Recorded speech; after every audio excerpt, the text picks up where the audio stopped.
Good morning, everybody, and welcome to the Rangers Review morning briefing. It is Thursday, the 21st of November, and I'm Derek Clark, of course. I'm joined this morning by Stevie Clifford. How's it going, Stevie? Yeah, mate, it's going all right, thank you. Hope everyone's well that's watching at our new time of 9:35. Apologies for the lateness, folks. Stevie's teed me up for that one. My microphone has bit the dust, I feel. Fell off my desk, and I was struggling technically to get that fixed in time to come on. But I've given up the ghost, so I'm using my laptop mic, folks. So apologies for the quality if it is somewhat off from what it normally is. But I'll look to get the microphone engineers on that as soon as possible to get it sorted. But let's crack on with all things Rangers. Since you've been on, Stevie, we were both on Monday, of course. The news came out on Tuesday morning that Niels Koppen has been promoted to technical director at Rangers, overseeing not only the transfer strategy at the club, but also the football operations, the academy, medical side of things, the performance and analysis departments as well. I'm keen to get your thoughts on that one because it's been a largely negative reaction, it's fair to say, on social media to another promotion from within. If you're expecting me to be any different, then I'm sorry to burst your bubble, Derek. I just think it's completely unnecessary. A year ago, Niels Koppen was a scout at PSV, and he's now a technical director at Rangers. And I was okay with, Derek, let me put a wee bit of context under this. I was okay with him getting promoted to head of recruitment at Rangers because in order for us to find somebody like that, it could be costly. It could be that we just couldn't find somebody of that calibre. Maybe you have to aim for the guys that are shooting upwards, the up-and-comer kind of people. And I felt like Koppen perhaps was that. He had a really good record at PSV and he was involved in some good stuff. But remember, he was a scout. So he's went from a scout at PSV to head of our recruitment. And I'm all right with that, on a let's see how he does kind of basis. And then basically now within a couple of months, he's now a technical director in charge of all sorts of facets of the club that I'm not sure that he's got any experience in. And it's not like there's previous for us where promoting from within has worked, Derek. So I think it's unnecessary. I think that why we're doing this before a CEO and before a chairman comes in, I'm really not sure. And it just seems like it's all a little bit backwards. And that's just the way I see it. And Niels Koppen's probably getting the hard end of the stick because of everything else that's happened at the club in the last couple of years. And I feel like he could be doing a really good job behind the scenes, but we don't know. In terms of his transfer market, for every, Barron and Jeffy, there is Proper, there is Cortez, there is Diamandi, who are big signings, and we're still questioning whether or not they're absolutely good enough for the football club. So,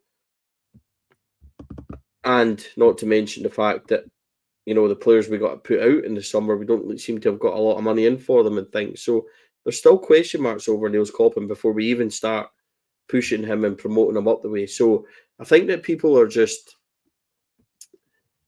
a little bit surprised at the news, Derek, I would say. And people are also, it just feels like, how do I put this, how do I word this? It just feels like that you don't have to do a lot at Ibrox to get a promotion up the way. And it no longer matters how good you are at your job or anything like that. If you're there, you're getting pushed up, and it's happening a lot. And I just don't think it's worked. And I think that we'll give Niels Koppen a chance. Absolutely, we will. Yeah. But on previous years and on previous people that have been pushed forward and stuff like that, I don't think it's great. And as I said, I think it's unnecessary. Why not just wait? Why not just wait a few more months, put a chairman and CEO in position, and then come out with a statement that he's done a really good job, we're happy with it. It helps us to where we are. They're going to work closely with chairman, CEO, and probably nobody reacts the way they're reacting now, which is negative because they're just not sure. And I just, that's my own opinion on it. Yeah. Now, when I was on with Adam yesterday at the Q&A show, he said that could it be a factor that I know that John Gilligan and the club are looking to appoint a chairman and a CEO, that they may have someone in mind that would have okayed that appointment, Stevie? Because like you, I'm not entirely sure why it couldn't have waited until someone is in at the club filling those roles to make that judgment call. Perhaps they've already gave the yay on that one, perhaps. Based on what though? That's a big question. What we? I'm not being negative. I'm not being negative towards you, Derek. I'm just asking the question that other people are doing. What are we basing this promotion on? What basis is there to give him more responsibility at the football club, more oversight into everything? You know, he's handling things that I don't think are even in his remit before. Sometimes, Derek, rightly or wrongly, it feels like to me, we'll just put him in there because he's there and it ticks something off. You know, we can merge a position, we can do this, we can do that. And it's just... So, yeah, if a chairman and a CEO have signed that off, then I would be asking, well, what are you signing it off on? Because what have you seen? Does that mean they're already at the club? Does that already mean they're close to the club? We'll find out soon. But I'm a little bit... How would I say it? I'm not unhappy. I'm just questioning whether or not we're doing the right things again. And it just seems to me like history's repeating a wee bit. Yeah. Dana Life says, who would you have in it, lads? Off the top of my head, there's no one that springs to mind. It's an overarching role that Koppen is now responsible for, of course. So there's no one. I think now that when you're looking at it, the Rangers need some sort of general manager in there. Someone, I mean, he's now in charge. He is still going out to watch players, Koppen. He's going to far-flung places to go and speak to people and watch players. But there's other departments, as we've touched on there, that he needs to take care of. There's not someone that comes into my mind at this moment in time. I don't know anyone that could step in and do that role. I know people say that Rangers need experience at this moment in time, experienced guys out there. There's not anyone, I think, that comes to my mind. Stevie, is there anyone that you think could perform a role at Rangers? Here's an idea, Derek. Why don't we just go and advertise the positions like they're finally doing with the chairman and the CEO, which they should have done 7 months ago? Why don't they just go and do that? So we need a technical director. Why don't we just go and put the application out there, see who wants it, invite applications in for people and see who applies for it? I'm sorry to answer this so bluntly, but I don't carry around a wee notebook in my back pocket of potential chairmen, CEOs and sporting directors. It's not my responsibility. It's the responsibility of them that's running the football club. Them that didn't want to step in as chairman and got somebody else to do it because none of the shareholders would step up. And this is the reason why we're all so pessimistic about what the board's done, because in recent months, even years practically, we're all questioning the decisions they make. So when they do something like this, it's natural that everybody is sceptical, and that's the thing. And it's right to be sceptical, because what they're doing at the football club at the moment is just leading us from one bad decision to another. And very rarely have things went right. So when they do something like this, Derek, everybody goes, well, hold on. Why are we doing that? What are we doing this for? And it's natural. It might not be right, but it's just the current feeling of the support. Yeah. Because we question absolutely everything that's going on. And I'll go back and I'll say it again. Niels Koppen might turn out to be a wonderful appointment. He might turn out to be doing a great job inside Ibrox. But we've not really seen enough to back it up yet to even think that, at least with James Bisgrove might not have been a good appointment for some people as CEO, but he had 3 or 4 years of steady progression commercially where he showed that he was doing the job he should. So then I get that. I understand that you promote from within, you get the next best thing because he might be good for the club, etc., etc. The same way as you promote Koppen from a scout to head of recruitment because he's up and coming and things like that. I understand that. But based on 10 months of work at Rangers, which we've not seen anything of come to fruition yet, he's now our technical director sitting on our board and things like that. And I just think that's a hell of a jump with not a lot of things to back up. That's my point. Yeah. Yep. I don't want to steal you and Chris's thunder because I know you're recording an episode of The Talking Point this week, and you're going to focus on the academy side of things that Koppen is now in charge of. This is an interesting point, Stevie, and it sort of pricked my ears when I heard Koppen say this on Tuesday in his interview to Rangers TV. Robert Ferguson gets in touch. He says, which ex-players should Koppen hire? Again, we touched on this with Adam yesterday, and he did say that it's not a new thing that Rangers have had ex-players working as coaches at Auchenhowie. It's even happening now, of course, we see it. But this point that Koppen makes, is there ex-players out there you think that can enhance the young lads coming through the academy and develop them even more than what they are now? Well, whether or not they are out there is debatable, but there is people available while they work for the club and things like that is I'm not sure, but I think there's very obvious people out there when you think about Kevin Thompson, who has been at our academy, done a good job with the 18s, was involved heavily in bringing through the likes of Nathan Patterson. I think that makes sense.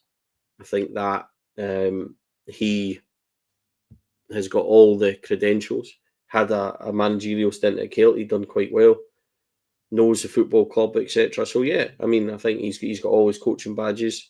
Would you look at somebody like Barry Ferguson, who wasn't a world-class player himself in his day, but hasn't done a lot of coaching? You know, he was manager of Clyde and things like that, so he does have experience. But would you go down that route?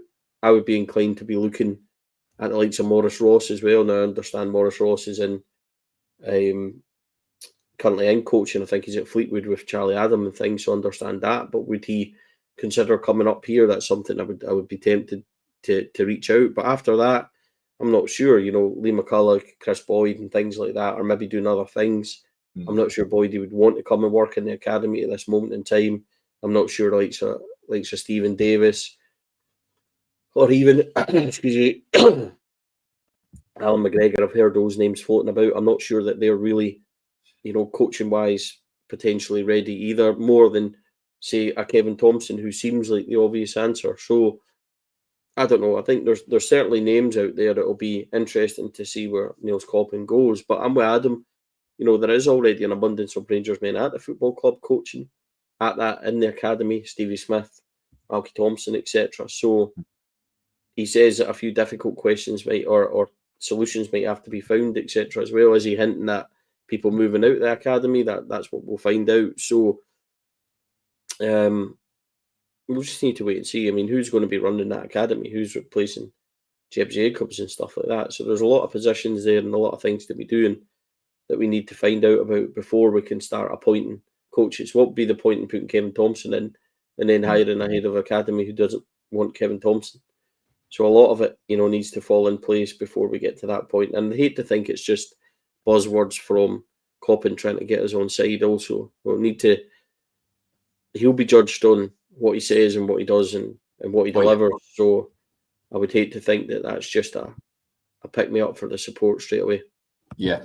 So there's lots of recommendations coming in, suggestions, if you like, about ex-players that could come in and help the young boys. Callum says Kevin Thompson would be great in a more responsible role, and he also says Maurice Ross is a great shout. Yeah, absolutely, he's a top guy, is Maurice. Matthew Ross says Barry Ferguson. Mark Higgins says Stephen Davis, of course, helping out at Northern Ireland at this moment in time, is Davo, and Mitchell says Neil McCann. Which is a good shout as well. He always speaks well, good knowledge of the game has Neil. But it will be interesting to see which ex-players do come in and help the club. One to certainly keep an eye on. Like you, Stevie, I hope that it is more than just words in Rangers and Koppen go out in there and bring some ex-players in that can enhance the coaching in Auchenhowie. There's nothing better, I think, than young lads learning from guys that have been here and done it for Rangers, so hopefully that will materialise. Another piece, there's a great piece on the website, folks, from Joshua, just on Koppen's promotion. I'd urge you to go and check it out. There's also a great piece on there about Rangers set piece woes. They haven't scored from a set piece this season. It goes into detail. The only Scottish Premiership club yet to score from a set piece. It has been an absolute bugbear of mine and many others for probably a number of seasons now. Rangers don't score enough from set pieces. I don't think there's enough work being done on them and not enough imagination on them either. I'm going to bring up a little image shortly, but Stevie, this doesn't really come as a surprise to me. The set pieces simply aren't good enough. No, and what you're about to see from Joshua, the stats this season, our expected goals, chances created, the fact that we haven't scored yet from a set piece, Derek, from Joshua's pieces, it's quite frankly pitiful. It really is. It's poor coaching because it's marginal, and we've spoke about this for a long time. It's marginal gains in this league, and we don't look effective at all from a set piece. Half the time they don't even get it past the front man. I don't even remember us missing many chances from crosses or things like that. So yeah, it's if I was a manager of a football team and I was performing like I was at this moment in time, and that was our output from set pieces, I would be embarrassed. So I'd like to think that we would at least try to do something about it. But this, as you said, I've asked Clement in press conferences about set pieces before, and we get the same old bluster, new team, new players. We've only been here for 2 years, etc., blah, blah, blah. It's,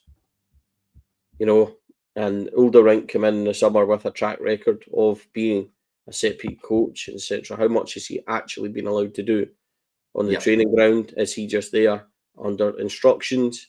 Is he there just to do strictly as he's told? Like Alex Ray, you're there as a symbol and to do as you're told. And are you actually getting any influence? I'm not too sure that's actually happening. It seems to me like it's a wee bit like it's Clement's way, and that's all. So I'm not sure that the numbers are positive in any way at all. And as I said, if it was my football team, Derek, and I was getting that as an output, I would be quite embarrassed, because it is fine lines and it is fine margins, and we need to find ways to win games, and we're not finding ways to win games if we're not even mounting chances. Never mind goals, chances from set pieces. So it's very disappointing, to say the least. Not surprising in the slightest. No, but it's very disappointing.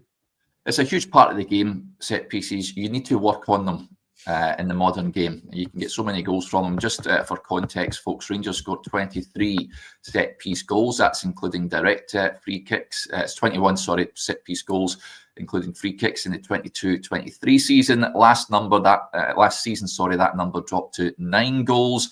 And this season, it is currently at 0. I'm going to bring up a little image now, if this works. Fingers crossed it does. Joshua has very kindly set up this little image for us to show where Rangers' concerns currently lie at this moment in time. So here we go. I'll take away that morning briefing banner. So this is XG. Those of you that hate XG, I do apologise, but this is set piece XG from the following seasons, and Rangers set piece goals in the lighter blue. So you can see Rangers overperformed their XG on set pieces in the 2021 season, the 21-22 season, and also the 22-23 season. That then dipped considerably last season, as you can see there. Rangers now underperforming their XG, and this season, I mean, it's there in when we say black and white, but blue and white, 0. There's not much you can argue about that. Stevie, Rangers quite clearly you just touched on it there, woeful at set pieces. They need to work on them. Do they need a set piece coach? We see it down south, a lot of teams. The famous one is Aston Villa, of course, the very animated Austin McPhee on the touchline at set pieces when Villa get them. Do Rangers need someone like that at the club? Well, it goes back to what I said a minute ago about Andres Ulderink being a set piece coach and having experience at clubs before. Is he actually allowed to do anything?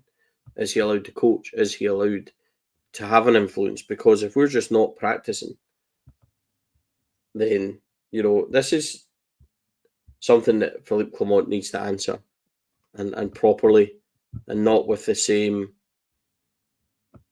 responses that we get with everything else, which is this is a new team, they're just in the door. It's a bit boring, you know. This is a failing, Derek. There's no other way around this. It's an absolute failing, and we, you know, I would struggle to see the point in hiring a set piece coach if the guys that are there that have got experience in doing it aren't being allowed to do anything anyway. So that's my issue with it. Something has to change. I mean, that's woeful. Like, it really is. I mean, look at the drop-off, Stevie, from I mean, the 2022-23 season, they did considerably well. And then, I mean, the drop-off is there. I mean, it's quite stark, isn't it? Well, Beale, when he first came in, if you remember, I think we had Leverkusen in a friendly, in a 3-0 game. Yeah. And we got 2 from set pieces straight away, because Beale was always quite, you know, he was always kind of good with that. But we also had guys like Tillman and that who could attack the ball and do really well. So that's a kind of, I suppose, a small kind of caveat to those stats, I think.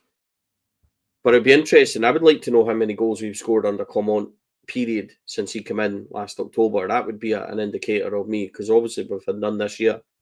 I remember against Kilmarnock in the 4-1 win, I think there was 2 from corners. John Suter certainly scored at the end. I'm struggling past that to remember any other time, and people will be able to tell me there maybe is 1 or 2 elsewhere that we've kind of blocked out. But this isn't I don't want it to come across as being a let's, you know, get Philip Clement and stuff like that, but it's literally right in front of you. You know, it's not like we're making up facts to suit an agenda. My agenda is Rangers to be winning games and to be maximising the best we can do, and we're clearly not. And there's no other way to, you can't sugarcoat that. You can't pretend that it's down to circumstances and, oh, we've been unlucky because we've hit posts and we're just wide. And I don't remember us creating chances at all. It's basically become a running joke, you know, in the gantry, or you're sitting with your pals in the stadium and stuff. Oh, here comes a corner, we'll get one soon. Like, it's laughable. So, you know, we're so deadly from them, but that needs to fix itself pretty quickly, Derek. Lots of points coming in off the back of that, as expected. Let's get to 1 or 2 of them. Headkeeper says that we used to cheer corners. Remember Jim Gerrard's tenure in particular. Rangers scored a lot from set pieces, and that famous Aribo front post run certainly came up trumps on a few occasions. Robert with a point here. He says throw in tab, free kick tab, corner tab. It's not hard work It's not hard to work out our problems. I know that is a bugbear of many. James Tavernier taking the vast majority of set pieces in particular. Perhaps that is an issue just on set pieces. When Clement was asked whether they would employ a specialist coach back in February, this is what he had to say: no, because I love set pieces, and that is a thing of the past. But there's also a reason. I think I played a lot of games as I scored a lot of goals from set pieces, so I will not give away that part. So there you go. You're shaking your head, Stevie. Listen, we've just touched on it there. It is deplorable, Rangers, at this moment in time. I mean, like you say, it's not just set pieces. It's just chances, goals. They're not creating enough, Rangers, at this moment in time. See and that's that reality. Derek, see that answer that he just gave, and my point that I made about how much is Olderink, Alex Ray, etc., actually being allowed to do in the training ground. I think that's quite a prominent question that people should be asking as well, because his answer there speaks a lot. Yeah. Well, let's hope we see a set-piece goal on Saturday, but I very much doubt it. It's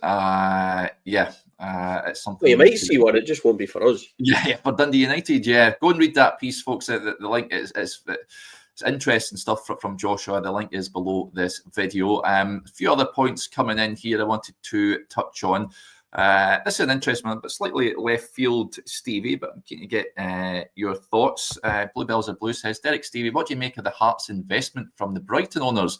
What they've done elsewhere should sound alarm bells for us. This is, of course, Tony Bloom, who is down there at Brighton. in talks with Hearts about investing, of course. I think it was around about £10 million, if I'm not mistaken. It's had huge success down at Brighton. Is this something we should be concerned about, Stevie? I think it'd be easy just to say no, and why bother, etc., Derek. But I think the thing is, like, if Rangers don't watch what they're doing and get their house in order quickly, then they are going to be looking over their shoulder instead of looking ahead, because, it's all right to say, and we can all sit here and say, look, Aberdeen are 9 points clear of us and they'll fall away and we'll catch them, etc. Will we? What's that based on? What's our own form based on? Because I watched us in our last game against Hearts and we were absolutely rotten. And I've watched us in other games as well, sometimes good. But those sometimes good performances are marginal. So the question there, should we be thinking about Hearts, and we should be thinking about everybody? Because if we keep doing what we're doing, we're slowly going to be sliding one way, and it's not the way that we want it to be. So, as I said, I want to come on and be, completely negative about everything, but it would be arrogantly dismissive if we just don't factor upon the state of Rangers at this moment in time and what others are doing. Does it ring up alarm bells for me? I try not to worry about anybody else. But it would be, as I said, it would be arrogant just to dismiss it and say, no, it's fine, because we're in a wonderful place. Well, we're not. And until we get back to the levels and performing on and off the pitch as we should be concerned about everybody else around us. Yeah. Good for Hearts, I would say. They have a bit of a torrid time this season, so any investment from someone like that, I think, would be welcome. It should help them get up from the Championship next year. Yeah. So, yeah, I mean, you look at what Brighton are doing down there at the moment. It's absolutely incredible stuff. So, Rangers should, I think, be looking over their shoulder at this moment in time. Stevie, Dundee United coming up on Saturday then. What I said yesterday, I'm hoping that we go to Ibrox and folk are entertained. This is entertainment biz after all. I know results, Clement needs results, but by God, the supporters have been through a lot this season watching turgid, boring football. Surely the fans will be treated on Saturday to a much more like it Rangers performance, will they? All we want is a win and a performance of sorts. I don't expect 90 minutes of free-flowing Pep Guardiola, gegenpress, tiki-taka, football, whatever it is you call it, etc. I just want to know that my players are given absolutely everything. I want them to try and attack. I want them to be creative. I want us to create chances. I want a bit of entertainment. That's the kind of bare minimum that we all expect. And I don't think that's unreasonable. And I would absolutely love for that to happen. I would love for us to get a strong result just so we can enjoy a Saturday night that's not, filled with doubts and upset about what we've just watched. So we've got an important period coming up. Dundee United starts a run of 4 league games, which I think are non-negotiable. Dundee United, St Johnstone away, Kelly at home, Ross County away. And they, on paper, are games that we should be winning, but they're also on paper at this moment in time quite tricky for us, aren't they? So we need 4 wins. Nice away is a bit of a bonus game. Spurs then come, and then you get Celtic in the League Cup. But we need to go into these games building on something. If you go into these games, Derek, with 7 points out of 12 or whatever else, it needs to be 12 out of 12. It's about time that the players, as much as we all blame Clement and we can all, have a go at him. And I saw the comment about Tav, Tav taking this, Tav taking that. Cherny's been taking them recently as well. So is Bayrami. And the quality is just as poor. So it goes back to what I've said a long time about this team not being physical enough. It's not aggressive enough. It's not filled with pace and things like that. And that's why you're not getting in from set pieces when you don't have the proper people in the middle to aim for as well. You can't play a cross in. Cyril Dessers isn't going to win a header against a dominating centre-half. He's not going to challenge them. Suter and Balogun aren't aggressive enough as centre-backs the way Connor Goldson used to be when he was pitching in 5-6. And I say used to be during, seasons before. I'm not talking about last season. So you need to get that kind of physicality back. And as for Dundee United on Saturday, embarrassing as it is, if the worst goes wrong, we're looking at being 4th, 5th, down there instead of being looking up the way, which we should be. Rangers need to go and I don't think it's about putting down a statement performance or anything like that, Derek. I think it's just about performing to the levels that we expect they should be able to do so. And let's not fool ourselves. We've got enough players in there. Your likes of your Raskins, your likes of your Bairamis, your Cherneys. You know what I mean? We've got enough in that squad to entertain and play good attacking, flowing football. And you can hide behind the manager as much as you want, but the players need to step up as well, Derek. I'm talking about all of them. Cyril Dessers had scored 3 and 3 just before we came off here. Thankfully for him, but he needs to up his performance levels as much as anyone. We need Danilo to start pushing. We need Matondo to magically give himself fit for more than 5 minutes.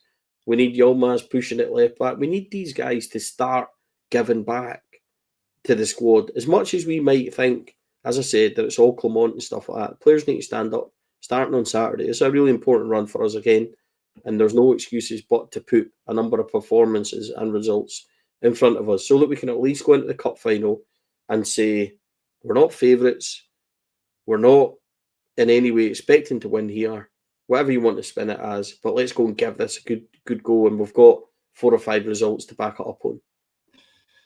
Yeah, I just want the fans coming away from Ibrox on Saturday just gleefully delighted at how well Rangers have played. It's been a long time since that occurred. I think Ross County only this season a match where Rangers really have put the opposition to bed fairly easily. But there's been 2 performances in Europe, Derek. Malmo and Malmo was good. Stoya, where they were good performances. I think we got a reaction in Olympiacos. I don't worry about Europe, Stevie. That's the thing. I was about to say, but domestically, I think you're bang on. I think that the only game where we performed domestically where we've been fairly excited by was Ross County. Yeah. So, and that's an outlier, isn't it? So I'm not expecting us to win 6-0, Derek, but we are capable of a lot better than what we're seeing at this moment. And I think that's entirely fair to at least ask that we get a response. Yeah, let's hope we do. Right, that'll do us there, folks. Thank you, as ever, to you all for tuning in to the show. Big thanks to Stevie as well, as I touched on earlier. Those of you that are extra members on the YouTube channel, Stevie will be back with Chris as they look in detail at the Academy and the future of that. So, make sure you tune in for that one. Just a reminder, if you're a regular viewer of the show and you haven't subscribed, hit that subscribe button and the notification bell. It means you'll never miss a video whenever we go live. Right, hopefully you enjoy your Thursday. It is bitterly cold out there, so make sure you wrap up warm. And we'll be back tomorrow morning. Until then, bye for now.